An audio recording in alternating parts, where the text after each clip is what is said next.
Perkara hukum yang berawal dari polemik ijazah Presiden ke-7 RI Joko Widodo memasuki fase baru. Pejabat Humas PN Jaktim, Immanuel Tarigan mengatakan bahwa sidang perdana Dr. Tifa akan digelar pada Kamis 2 Juli 2026 mendatang. Ya, Dr. Tifa dipastikan akan menjalani sidang perdana pada 2 Juli 2026, sementara Rai Suryo masih menunggu proses pra-peradilan yang telah diajukannya sebelum menghadapi agenda persidangan pokok perkara.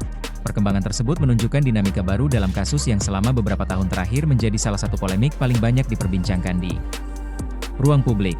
Setelah melalui tahapan penyidikan dan pelimpahan berkas, proses hukum kini mulai bergeser ke ruang sidang. Kuasa hukum Dr. Tifa menjelaskan bahwa kliennya telah menerima pemberitahuan mengenai jadwal sidang perdana yang akan digelar di pengadilan.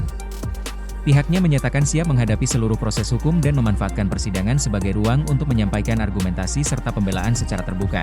Di sisi lain, Rai Suryo memilih menempuh langkah hukum tambahan melalui mekanisme pra-peradilan. Upaya tersebut dilakukan untuk menguji aspek-aspek prosedural dalam proses penyidikan yang telah berjalan sebelumnya. Karena itu, agenda persidangan Rai Suryo masih menunggu perkembangan dari proses pra-peradilan yang sedang berlangsung. Perbedaan langkah hukum kedua tokoh tersebut membuat perhatian publik semakin tertuju pada perkara yang melibatkan tudingan mengenai keaslian ijazah Jokowi. Selama ini, baik Rai Suryo maupun Dr. Tifa dikenal sebagai pihak yang aktif mempertanyakan dokumen akademik mantan presiden tersebut. Sementara itu, kubu Joko Widodo tetap mempertahankan sikap bahwa ijazah yang dimiliki Jokowi merupakan dokumen asli dan sah.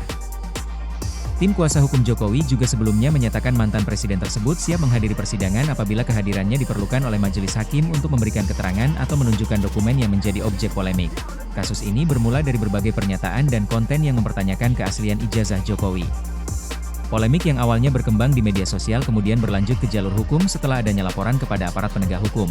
Dalam proses penyidikan, Polda Metro Jaya telah memeriksa banyak saksi serta melibatkan sejumlah ahli dari berbagai disiplin ilmu.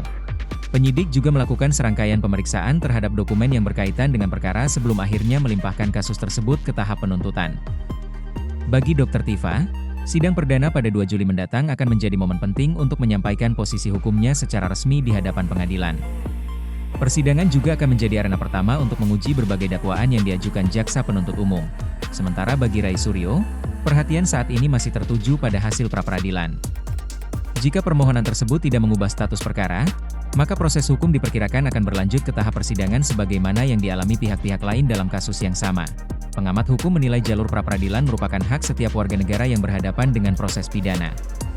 Mekanisme tersebut disediakan untuk memastikan seluruh tahapan penyidikan dan penetapan tersangka dilakukan sesuai ketentuan hukum yang berlaku. Di tengah perkembangan tersebut, publik terus mengikuti setiap tahapan kasus yang telah menyita perhatian nasional selama berbulan-bulan. Banyak pihak menilai pengadilan akan menjadi ruang paling penting untuk menguji seluruh klaim, argumentasi, serta alat bukti yang selama ini menjadi bahan perdebatan di masyarakat. Dengan jadwal sidang yang sudah ditetapkan untuk Dr. Tifa dan proses pra-peradilan yang masih berjalan bagi Rai Suryo, perkara ini kini memasuki babak yang lebih menentukan. Seluruh perhatian pun mengarah pada ruang sidang yang diperkirakan akan menjadi arena pembuktian bagi semua pihak yang terlibat.